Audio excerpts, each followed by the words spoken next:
Neon rain fell in gentle lines across the glass towers, turning every puddle into a pale blue mirror. Ships whispered through the air lanes above, their navigation lights blinking like small stars captured and trained to move in rows. On level 9 of the transit district, people of many worlds hurried past food stalls and vendor pods, past musicians who played with silver strings and street painters who carved light into shapes. The city was alive and loud, and yet, inside all this motion, a single small voice tried to cut through the noise. "Please," the little voice cried, thin and shaking. "Please, my mom won't wake up." Most travelers did not slow. Schedules were tight. Minds were tired. A few heads turned, then turned away again. Some people were nervous around the small girl because of her fox-like ears that twitched with every sound, and her bright sapphire eyes that did not blink as often as human eyes. Others were simply afraid to get involved. A pair of shopkeepers looked over and then pulled their stall's shade a little lower, as if sheltering from rain could also shelter them from trouble. Marcus walked with his duffel slung across one shoulder, and a thermal jacket left open at the collar. He had a map of the city on his wristband, a shopping list in his head, and a simple plan for the evening. Find a cheap bed, repack in the morning, and take the first shuttle out. He did not look like a hero. He looked like a man who had done too much traveling and not enough sleeping. But when the small voice reached him, "Please, my mom won't wake up," he stopped as if someone had taken hold of his jacket and pulled. He saw the girl first, ash blonde hair reaching her shoulders, ears tipped with soft fur that glistened in the rain, a light cloak too big for her small frame. Then he saw the woman lying half inside a vendor alcove, half on the wet deck. The woman's skin carried a gentle pearlescent tone, common among her species, and thin whisker lines ran from the corners of her eyes to her temples. The girl held her mother's hand tightly with both of her own, as if pressure could keep the world steady. Marcus crouched. "Hey," he said softly to the girl. "I'm Marcus. I'm going to help if I can. What's your name?" The girl's eyes filled, then steadied. "Leora," she said. "My mom is Saren. She was walking with me and then she fell. She said the air felt strange and then she just fell." Marcus nodded and placed 2 fingers at Saren's neck, feeling for a pulse. It was there, but thin and uneven, like a thread that might break if pulled too hard. Her breathing was shallow. Her lips had a faint bluish tint that did not look like simple cold. "Has this happened before?" he asked. "No," Leora said, shaking her head fast. Her ears pressed low in worry. "She is a healer. She helps other people. She is never sick." Marcus pulled his duffel forward and unzipped it. Inside were the odd little tools of a person who had worked in many places and learned to be ready. Field dressings, a compact purifier, a small kit of universal injectors with inert carriers, filters and adapters from a dozen ports. He placed the duffel by Saren's side and opened his wristband to record vitals. The band's camera mapped Saren's face and chest, then translated motion to breathing rate. Numbers appeared, too slow, too weak. A pair of commuters slowed as they passed. One of them said, not unkindly but with distance, "Station medbay is 2 levels up. Call them." Then they kept walking. Marcus had already pinged Station Med. He knew the response time would not be fast at this hour with the weather messing the mid-level lanes. He also knew that some species did not do well when moved in certain types of distress. He needed to understand what had struck Saren. He held his hand above her lips and drew a careful breath, trying to catch a trace. It wasn't alcohol, not spice, not the sharp bite of battery fumes. There was a sweeter note, almost like bruised fruit left in the sun, then a bite at the back of his throat that stung more than it should. He blinked. His chest felt tight for a second, and then the tightness passed. "Leora," he said, keeping his voice calm. "Did your mom eat anything unusual today? Or breathe smoke, maybe from a ceremony stall?" "She bought sweet tea," Leora said, "from the booth with the yellow flag. She said the smell of flowers in the cup was too strong and then the tea tasted wrong. So she threw it out. After that, we walked. Then she said the air felt heavy. Then she fell." Marcus looked up. The rain had a faint shimmering quality. Like the light inside it was not only reflection but a kind of fine dust that loved the shine. Above them, along a maintenance track, a drone crawled and hissed, venting a narrow plume that broke apart and drifted down as mist. A maintenance worker at a panel checked gauges and signed a work slate without looking toward the people on the deck below. He tapped a quick note on his wristband and ran a diagnostic on the air. The band trembled against his skin. A small warning pulsed. trace amounts of volatile plant compounds and a derivative molecule known to bind with certain proteins. In humans, it usually caused nothing more than a headache and a bad afternoon. In some other species, it could interrupt an oxygen-carrying complex and slow the body from the inside out. "Okay," Marcus said under his breath. "Okay." He unrolled a sterile pad under Saren's head and turned her a few degrees to open the airway. He checked her pupils. They reacted, but slowly. He checked her hands. The nail beds looked a little pale. He reached for his purifier and set it to full microparticulate scrub, then positioned it near Saren's face. The purifier whispered, pulling the air through a tight loop filter and giving it back clean. The girl watched every move. Her hands kept squeezing her mother's. "You're doing well," Marcus said to her. "I need you to keep talking to your mom. Tell her you're here. Tell her she's safe." Leora nodded and leaned close. "Mom, I am here." "You are safe. Please breathe. Please wake up." Her voice smoothed out with practice, though the worry still lived under every word. Her ears lifted a little, like small sails trying to catch a gentler wind. Footsteps gathered. Curiosity had a way of growing roots in public places even when help did not. A few people formed a loose ring around the alcove, careful to keep distance, careful not to be responsible. Someone lifted a handheld recorder to capture the scene. Someone else whispered about liability and rules. Marcus drew an ampule from the kit, a general oxygen affinity booster that worked for several carbon-based blood chemistries. It was not magic. It did not fix complex things, but it could nudge the body in the right direction while the body did its own work. He hesitated. The label was clear. Approved for emergency field use in mixed species environments when standard oxygen support was insufficient. Still, he knew the risks. He also knew the risk of doing nothing. He set the ampule down untouched and took another route first. He adjusted the purifier, increased flow, and slipped a soft nasal adapter under Saren's nose to focus the output. He watched the numbers on his band. Breathing rose by 2 counts. "Not enough. Come on," he murmured. "Come on, stay with us." A quiet voice behind him said, "You should not touch her." Marcus turned. An older merchant with scales like polished stone stood just outside the alcove. His eyes were kind but nervous. "It is not allowed to practice on another species outside a licensed clinic," the merchant said. "There are rules for good reasons." "There are," Marcus said. He kept his tone respectful. "Help me call the nearest licensed person. While we wait, I'll do only what is basic life support." The merchant shifted his weight. He did not want to be part of this. He did not want to be part of ignoring it either. In the end, he nodded and moved away, calling someone on his own band. Marcus returned his attention to Siren. He took the ampule again and let his eyes rest on it until his mind felt steady. He was not guessing. He was choosing. He prepped the universal injector head, then set it aside once more. One more test, he thought. He pulled a microstrip from his kit, touched it to Saren's breath, and slid it back into the reader. The result came as a narrow bar, likely inhibition on oxygen binding moderate. The booster could help counter it in the short term. He looked at Leora.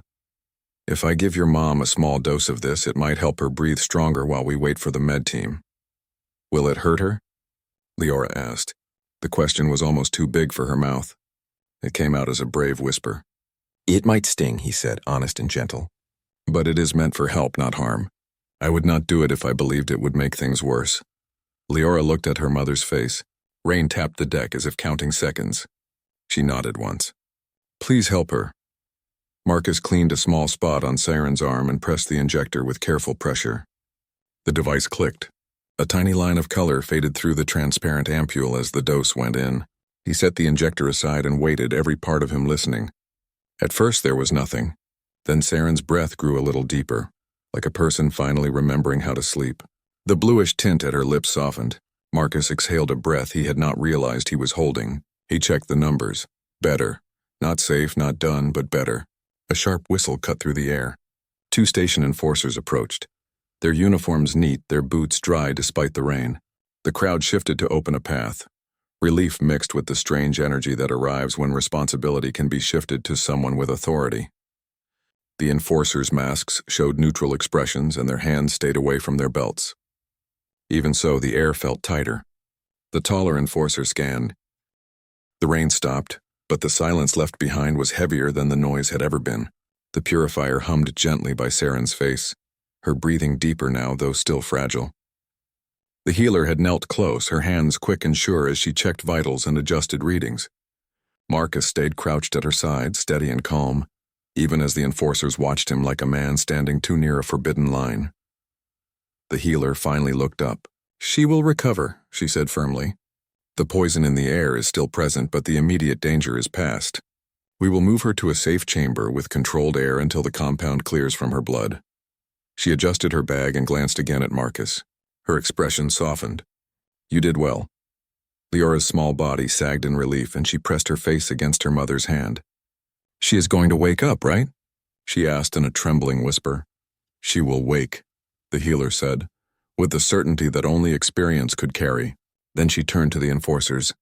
"He saved her. If he had not done what he did, we would be preparing a body, not a patient." The taller enforcer's jaw clenched. He seemed torn between the words of the healer and the words of the law. "Unauthorized practice," he muttered. "Rules exist for order. A city without rules is chaos." The second enforcer, the one with softer eyes, spoke quietly. "A city without compassion is worse." Marcus rose slowly to his feet. His knees ached from the long crouch, but his eyes stayed steady. "You want to question me? Fine. You want to find me? Fine. But let me stand here until she wakes, so she sees the face that didn't leave her side." For a moment, the enforcers said nothing. The taller one finally stepped back, folding his arms. "Do not interfere further," he warned. But he didn't force Marcus away. The healer adjusted a portable screen over Saren's chest, monitoring oxygen levels. Numbers glowed in calm green. She placed a hand lightly on Leora's head. "Keep talking to her, child.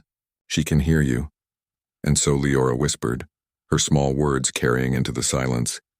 "Mom, I'm still here. You're safe. Please come back to me." Humanity's stubbornness. Marcus stayed nearby, his duffel by his feet, his body weary but unwilling to move. He remembered training in dark fields on worlds no one cared about, where sometimes the only thing standing between life and death was a person's refusal to walk away.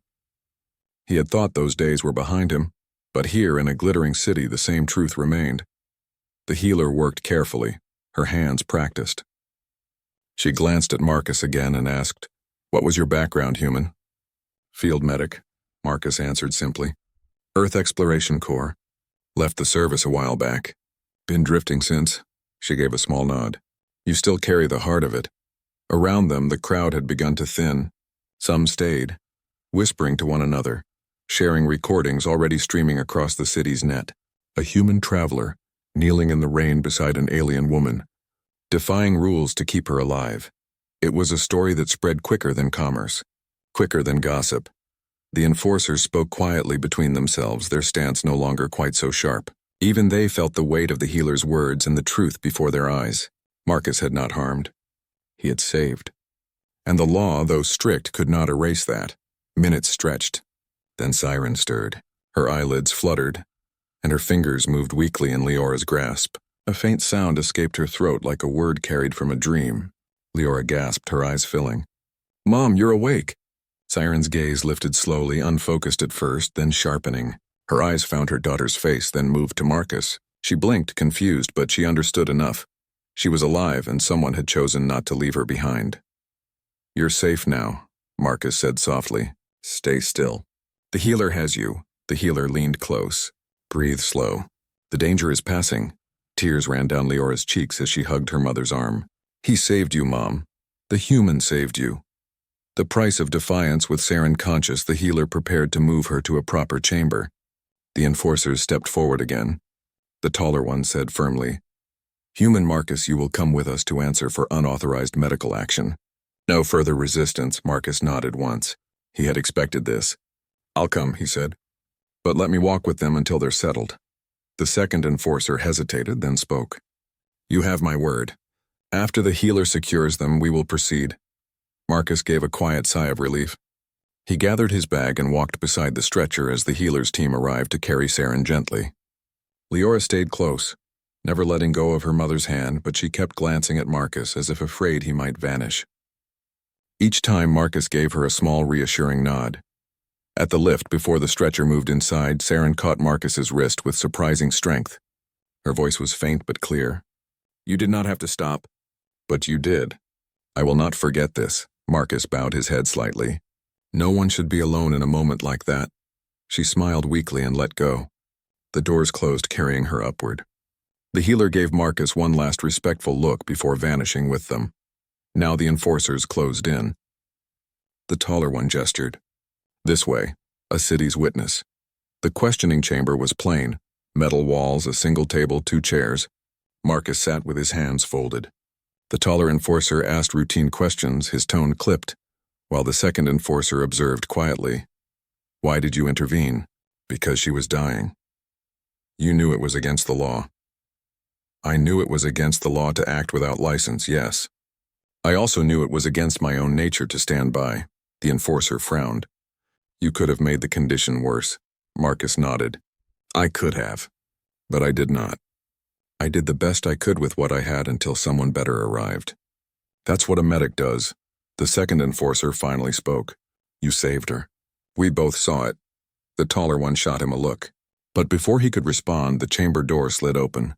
The healer entered, followed by Saren herself, still weak, supported by aides, but standing. Leora walked at her side, her hand in her mother's. The enforcers stiffened. The healer raised a data slate. Medical report, she said crisply.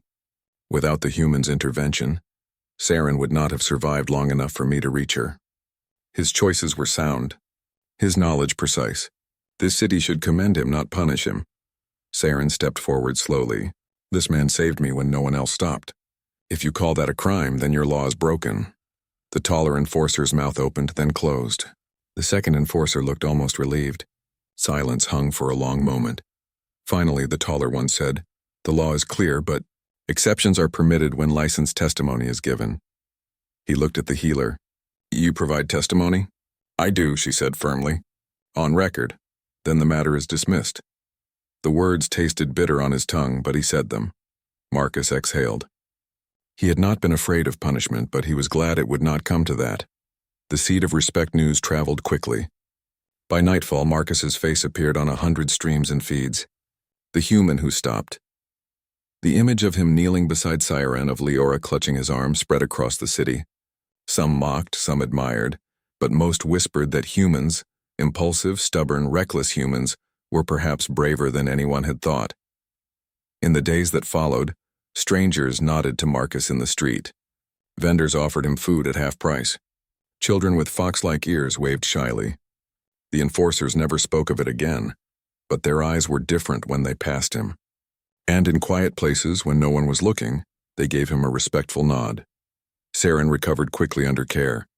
Leora visited Marcus often, dragging him into small moments of laughter he had not known he needed. She told anyone who would listen, He saved my mom when everyone else walked by. Her words carried more weight than any news report. One evening, Saren herself came to see him, walking carefully but with strength. She bowed her head. You reminded me that compassion crosses species.